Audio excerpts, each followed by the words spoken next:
നമ്മുടെ കേരളത്തിൽ കഴിഞ്ഞ ദിവസം പ്രധാനമന്ത്രി നരേന്ദ്രമോദി വന്നിരുന്നു. ശോഭാ സുരേന്ദ്രൻ്റെ പ്രചരണ പരിപാടിക്കും അതേപോലെ തന്നെ തൃശ്ശൂരുമാണ് അദ്ദേഹം എത്തിയിരുന്നത്.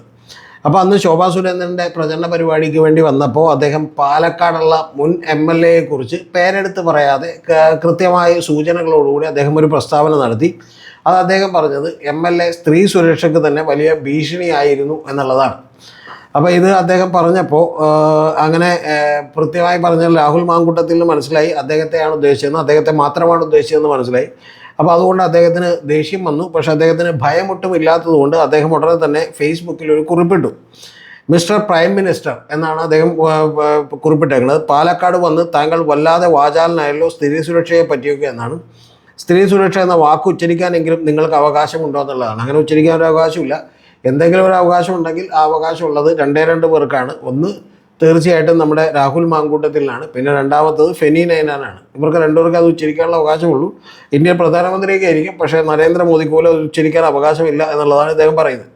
അതിൽ ഇദ്ദേഹം പറയുന്ന അടുത്ത കാര്യം എന്ന് പറയുന്നത്, ഇന്ത്യ എന്ന നമ്മുടെ രാജ്യത്തിൻ്റെ യശസ് വാനോളം ഉയർത്തിയ വിനേഷ് ഫോഗട്ടും സാക്ഷി മാലിക്കും ബജ്രംഗ് പുനിയയും അവർക്ക് നേരിടേണ്ടി വന്ന അതിക്രമത്തെ പറ്റി ഉന്നയിച്ചപ്പോൾ ഈ രാജ്യം തലകുനിച്ച് നിന്ന് നാളുകൾ അങ്ങ് മറന്നാലും ഇന്ത്യ മറക്കില്ല എന്നുള്ളതാണ്. എന്ന് പറഞ്ഞാൽ അങ്ങനെ ഇന്ത്യ ആകെ തലകുനിച്ചു പോയി എന്നുള്ളതാണ് പറയുന്നത്. അന്നവർ ആരോപണം ഉന്നയിച്ച് അങ്ങയുടെ സുഹൃത്ത് ബ്രിജ്ഭൂഷൺ ചരൺ സിംഗിനെ ചേർത്ത് പിടിച്ചില്ലേ, സംരക്ഷിച്ച ആളല്ലേ നിങ്ങൾ എന്ന് പറഞ്ഞുകൊണ്ടാണ് പ്രസംഗിക്കുന്നത്. ഈ പറയുന്ന ഫേസ്ബുക്കിൽ കുറിപ്പിട്ടേക്കുന്നത്. അപ്പോൾ കോൺഗ്രസിൻ്റെ ഇതുപോലെ തന്നെ അഭിമാനത്തെ വാനോളം ഉയർത്തിയിട്ടുള്ള ഒരാളാണ് നമ്മുടെ രാഹുൽ മാങ്കൂട്ടത്തിൽ എന്നുള്ളത് മറ്റാരും മറന്നാലും കോൺഗ്രസ്സുകാർ ഒരിക്കലും മറക്കില്ല എന്നുള്ളത് നമുക്ക് കൃത്യമായിട്ട് അറിയാവുന്ന ഒരു കാര്യമാണ്. അപ്പോൾ അതിൽ ഏറ്റവും പ്രധാനപ്പെട്ട കാര്യം കഴിഞ്ഞ ദിവസം നമ്മുടെ രാജ്ഭവൻ ഉണ്ണിത്താൻ തന്നെ പറഞ്ഞിരുന്നു. രാജ്ഭവൻ ഉണ്ണിത്താൻ പറഞ്ഞത് ഈ പറയുന്ന കേരളത്തിലെ കോൺഗ്രസ്സിൽ ഒരു 2-3 ബലാത്സംഗങ്ങളെങ്കിലും ചെയ്യാതെ ഒരാൾക്ക് ഇപ്പോൾ പിടിച്ചു നിൽക്കാൻ കഴിയില്ല എന്നുള്ളതാണ് പറഞ്ഞേക്കുന്നത്. അപ്പോൾ അദ്ദേഹം അത് പറഞ്ഞതിന് തൊട്ട് മുമ്പത്തെ ദിവസങ്ങളിൽ തന്നെ നമുക്കെല്ലാം അറിയുന്നത് പോലെ ഈ രാഹുൽ മാങ്കൂട്ടത്തിൻ്റെയും ഷാഫി പറമ്പിലിൻ്റെയും ഒക്കെ അനുയായിയായിട്ടുള്ള പ്രശോഭ് സി ബൽസൻ അദ്ദേഹവും ഇതുപോലെ 2-3 ആരോപണങ്ങളിൽപ്പെട്ട് ഇപ്പോൾ ഏതാണ്ട് ഒളിവിലാണ്. പിന്നെ ഒളിവ് സ്ഥലങ്ങളൊക്കെ നേരത്തെ തന്നെ രാഹുൽ മാങ്കൂട്ടത്തിലൊക്കെ അറിയാവുന്നതുകൊണ്ട് അദ്ദേഹം അത് പറഞ്ഞു കൊടുത്തിട്ടുണ്ടാകും എന്നാണ് ഞാൻ വിചാരിക്കുന്നത്. അപ്പോൾ അതൊക്കെ കഴിഞ്ഞതിന് ശേഷം യഥാർത്ഥത്തിൽ ഈ പറയുന്ന രാഹുൽ മാങ്കൂട്ടം ഇന്ത്യയുടെയും അതുപോലെ തന്നെ കേരളത്തിൻ്റെയും കൂടാതെ വിശിഷ്യ നമ്മുടെ കേരളത്തിലെ കോൺഗ്രസിൻ്റെയും ഇനി ഏറ്റവും വിശിഷ്യ നമ്മുടെ യൂത്ത് കോൺഗ്രസിൻ്റെയൊക്കെ അഭിമാനം വാനോളം ഉയർത്തിപ്പിടിച്ചാണ് എന്നുള്ളത് നമുക്കറിയാം. യഥാർത്ഥത്തിൽ അന്ന് രാഹുൽ മാങ്കൂട്ടത്തിൽ പറഞ്ഞൊരു വാചകമാണ് എനിക്കിപ്പോഴും ഓർമ്മയുള്ളത്. അദ്ദേഹം പറഞ്ഞേക്കുന്നത് കേരളത്തിലെ യൂത്ത് കോൺഗ്രസ്സുകാർക്കും ബാക്കിയുള്ളവർ കോൺഗ്രസ്സുകാർക്കും ഒക്കെ ഒരുപാട് പണികളുണ്ട്. അതുകൊണ്ട് എന്നെ ന്യായീകരിച്ച് 1 മിനിറ്റ് പോലും സമയം കളയാനില്ലാത്തത് കൊണ്ടാണ് ഞാൻ എന്ത് ചെയ്യുന്നത്, ഈ സ്ഥാനം രാജിവെക്കുന്നത് എന്നുള്ളതാണ് അന്ന് അദ്ദേഹം പറഞ്ഞത്. എന്ന് പറഞ്ഞാൽ അദ്ദേഹം കോൺഗ്രസ് നാണം കിടുന്നതിലെ മഹാമനസ്കത കൊണ്ട് അദ്ദേഹം തന്നെ മറ്റാരും ആവശ്യപ്പെടാതെ യൂത്ത് കോൺഗ്രസിൻ്റെ സ്ഥാനം രാജിവെക്കുകയായിരുന്നു എന്നുള്ളതാണ് പറഞ്ഞേക്കുന്നത്. പക്ഷേ ഇപ്പോൾ തൽക്കാലം അദ്ദേഹം കോൺഗ്രസിൻ്റെ പ്രാഥമിക അംഗത്വത്തിൽ പോലുമില്ല.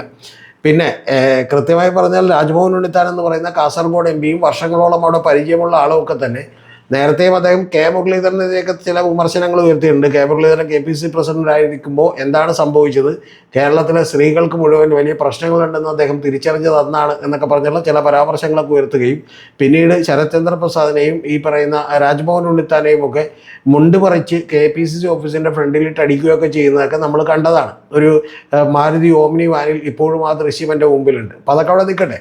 അപ്പോൾ അതേ രാജ്ഭവൻ ഉണ്ണിത്താൻ തന്നെ വീണ്ടും പറഞ്ഞേക്കുള്ള ഒരു കാര്യം എന്ന് പറയുന്നത് കോൺഗ്രസിനകത്ത് 2-3 ബലാത്സംഗങ്ങളെങ്കിലും ചെയ്യാതെ പിടിച്ചേക്കാൻ കഴിയില്ലെന്നും ഇപ്പോൾ സോഷ്യൽ മീഡിയയോട് ആരെയാണ് മുഖ്യമന്ത്രിയാക്കേണ്ടതെന്ന് ചോദിച്ചാൽ രാഹുൽ മാങ്കൂട്ടത്തിൻ്റെ മുഖ്യമന്ത്രിയാക്കണമെന്നും KPCC പ്രസിഡന്റ് ആരെ ആക്കണമെങ്കിൽ ശ്രീനാദേവി കുഞ്ഞമ്മയൊക്കെ ആക്കണമെന്നും പറയും എന്നുള്ള ലെവലിലാണ് എത്തിയിരിക്കുന്നത് എന്നുള്ളതാണ് അദ്ദേഹം പറഞ്ഞേക്കുന്നത്. അത് കാശുള്ള പണമുള്ള ആർക്കും തന്നെ 100 കണക്കിന് ഫേക്ക് ഐഡികൾ ഉണ്ടാക്കിക്കൊണ്ട് വേണമെങ്കിൽ ഇത്തരത്തിലുള്ള ഒരു നെറേറ്റീവ് ബിൽഡ് ചെയ്യാൻ കഴിയും എന്നുള്ളതാണ് അദ്ദേഹം പറഞ്ഞേക്കുന്നത്. അപ്പോൾ അതുകൊണ്ട് തന്നെ അങ്ങനെ ഫേക്ക് ഐഡികളും അതുപോലെ തന്നെ ഇത്തരത്തിലുള്ള PR ടീമും ഒക്കെ കയ്യിലുള്ളതുകൊണ്ട് രാഹുൽ മാങ്കൂട്ടത്തിൻ്റെ ശൗര്യം ഇപ്പോഴും ശമിച്ചിട്ടില്ല. പകരം അദ്ദേഹം നരേന്ദ്രമോദിക്കെതിരെ തന്നെ ആഞ്ഞടിക്കാൻ തുടങ്ങിയിരിക്കുന്നു എന്നുള്ളതാണ് നമ്മൾ അറിയേണ്ടത്.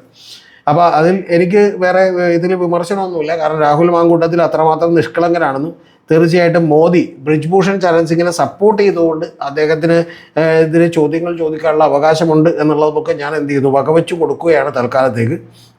ഇനി ഏറ്റവും പ്രധാനപ്പെട്ട കാര്യം ഇതല്ല. ഏറ്റവും പ്രധാനപ്പെട്ട കാര്യം ഇത് രാഹുൽ മാങ്കൂട്ടം മാത്രമല്ല, അദ്ദേഹം ഒറ്റപ്പെട്ടിട്ടില്ല. അദ്ദേഹത്തിൻ്റെ കൂടെ ഒരു പുരുഷ സഹായ സംഘം ഉണ്ട് എന്നുള്ളത് നമ്മൾ മറന്നു പോകരുത്. ആ പുരുഷ സഹായ സംഘത്തിൻ്റെ ചീഫ് പേട്രണോ രക്ഷാധികാരിയും അതുപോലെ തന്നെ ആഗോള നേതാവുമൊക്കെ ആയിട്ടുള്ള രാഹുൽ ഈശ്വർ എന്നുള്ളൊരു വീഡിയോ ചെയ്തിരുന്നു. ആ രാഹുൽ ഈശ്വർ പറഞ്ഞേക്കണത് അതാണ് എന്നെ ഏറ്റവും കൂടുതൽ അമ്പരപ്പിച്ചത്, എന്നെ ചിരിപ്പിച്ചത്. കാരണം രാഹുൽ ഈശ്വർ പറഞ്ഞേക്കണത് നരേന്ദ്രമോദി എന്ന് പറയുന്നത് വളരെ പ്രഗത്ഭനായിട്ടുള്ള ഒരു നേതാവാണ്, വളരെ കഴിവുള്ള മിടുക്കനായിട്ടുള്ള ഒരു തന്ത്രജ്ഞനായിട്ടുള്ള ഒരു നേതാവാണ്. അദ്ദേഹം സാധാരണ എല്ലാ പ്രസംഗങ്ങളും ഒക്കെ തന്നെ വളരെ കൃത്യമായി കോയിൻ ചെയ്തിട്ടാണ് ഓരോ വാക്കുകൾ പോലും ഉപയോഗിക്കുക. പക്ഷേ അദ്ദേഹത്തിന് ചില തെറ്റുകൾ പറ്റിയിട്ടുണ്ട് എന്നുള്ളതാണ് പറയുന്നത്. ആ തെറ്റുകളിൽ ഒന്നാമത്തേത് ഏതാണെന്ന് പറഞ്ഞാൽ ഡീമോണറ്റൈസേഷനാണ് ഒന്നാമത്തേത്. അപ്പോൾ അതേപോലെ തന്നെ പറ്റിയൊരു തെറ്റാണ് എന്നാണ് രാഹുൽ ഈശ്വർ പറഞ്ഞേക്കുന്നത്. ഡീമോണറ്റൈസേഷൻ പോലെ നോട്ടിൻ്റെ പെട്ടെന്നുള്ള പിൻവലിക്കൽ പോലെയുള്ള ഒരു തെറ്റ്, അത് 100-100ഓളം പേരുടെ ജീവനെടുത്തിട്ടുള്ള ഒരു സംഭവമാണ്. ഇന്ത്യയിലെ നിരവധി ചെറുകിട വ്യവസായങ്ങളെ തകർത്ത് കളഞ്ഞിട്ടുള്ള ഒരു സംഭവമാണ്. അതേപോലെ തന്നെ ഒരു തെറ്റാണ് യഥാർത്ഥത്തിൽ നരേന്ദ്രമോദിക്ക് ഈ പറയുന്ന രാഹുൽ മാങ്കൂട്ടത്തിനെതിരെയുള്ള വിമർശനം എന്നുകൂടിയാണ് നമ്മുടെ പ്രിയപ്പെട്ട രാഹുൽ ഈശ്വർ പറഞ്ഞുകൊണ്ടിരിക്കുന്നത്. മണ്ടത്തരത്തിനൊക്കെ ഒരു പരിധിയില്ല എന്ന് നമുക്ക് ചോദിക്കാൻ തോന്നും. അതായത് മേക്കപ്പിനൊക്കെ ഒരു പരിധിയില്ല എന്നുള്ളത് ശ്രീനിവാസനോട് മോഹൻലാൽ ഒരു സിനിമയിൽ ചോദിക്കുന്നുണ്ട്. അതുപോലെ മണ്ടത്തരത്തിനൊരു പരിധിയില്ല എന്നുള്ളതാണ്. അതായത് രാഹുൽ ഈശ്വറിൻ്റെയൊക്കെ കൺകണ്ട ദൈവമായിട്ടുള്ള ഈ പറയുന്ന പോലെ നരേന്ദ്രമോദിയെ പോലും രാഹുൽ മാങ്കൂട്ടത്തിന് വേണ്ടി എന്ത് ചെയ്തിരിക്കുന്നു, അദ്ദേഹം തള്ളിപ്പറഞ്ഞിരിക്കുന്നു എന്നുള്ളതാണ്. അപ്പോൾ മോദി ഈ ചെയ്തത് വലിയ തെറ്റായിപ്പോയി. അത് ഡീമോണറ്റൈസേഷൻ പോലെയുള്ള ഒരു തെറ്റായിപ്പോയി. ഇവിടെ വന്ന് രാഹുൽ മാങ്കൂട്ടത്തിനെ എന്ത് ചെയ്തത്, എതിർത്ത് പറഞ്ഞത്.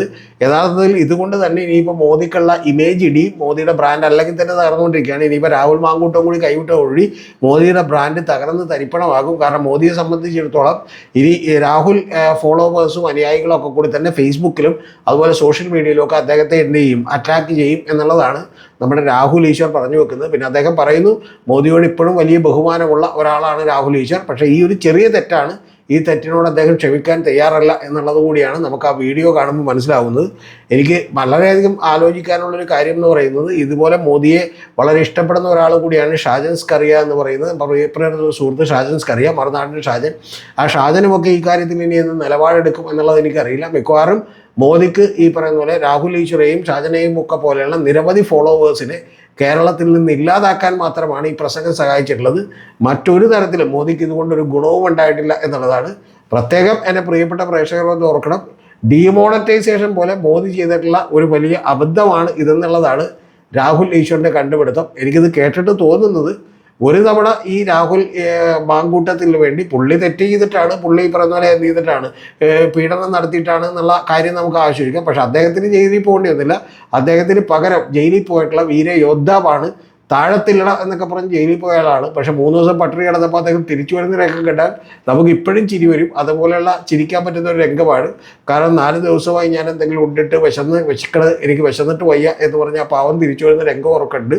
പക്ഷെ അതൊന്നും കൊണ്ട് ഈ മണ്ടത്തരം ഇതുവരെ തീർന്നിട്ടില്ല എന്നുള്ളതാണ് നമുക്ക് മനസ്സിലാക്കാൻ കഴിയുന്നത്. എന്താണെങ്കിലും ഒരു കാര്യത്തോട് ഞാൻ രാഹുൽ ഈശ്വറിനോട് യോജിക്കുന്നു. കാരണം മോദി ഒരിക്കലും പറയാൻ പാടില്ല. ശരിക്കും മോദിയുടെ ജീവിതത്തിലെ ഏറ്റവും വലിയ തെറ്റുകളിൽ ഞാൻ പറയുന്നത് ഡീമോണറ്റൈസേഷൻ പോലെയല്ല, അതിനേക്കാൾ വലിയ തെറ്റാണ് ഈ പറയുന്ന പോലെ രാഹുൽ മാങ്കൂട്ടത്തിനെതിരെ അദ്ദേഹം എന്ത് ചെയ്തത്, പ്രസംഗിച്ചത്.